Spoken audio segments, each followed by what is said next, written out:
অখিল গগৈ ডাঙৰীয়াৰ যিটো বিশ্বাসযোগ্যতা শূন্য আজিৰ দিনত, গতিকে তেওঁৰ যদি অকমানো নিৰ্বাচিত প্ৰতিনিধি হিচাপে অসমৰ প্ৰতি দায়িত্ববোধ আছে, এই মিয়াৰ যিটো প্ৰেম, মিয়াৰ যিটো তুষ্টিকৰণ, সেইটো বন্ধ কৰক।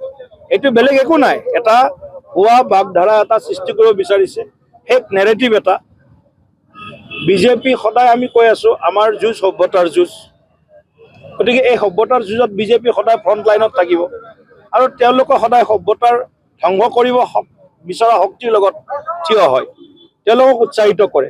গতিকে মিয়া প্ৰেম আৰু তুষ্টিকৰণৰ ৰাজনীতিত সিদ্ধহস্ত কংগ্ৰেছৰ হয়তো অলপ অলপ প্ৰভাৱ অখিল গগৈ ডাঙৰীয়াৰ ওপৰতো পৰিছে।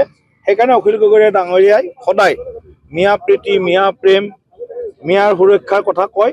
আৰু এইটো কালি যিটো মোৰ ভাৰ্চুৱেল কনফাৰেন্সৰ বিষয় ৰাখিছে, এইটো তুষ্টিকৰণ, মিয়া প্ৰেমৰ এটা উদাহৰণ মাত্ৰ।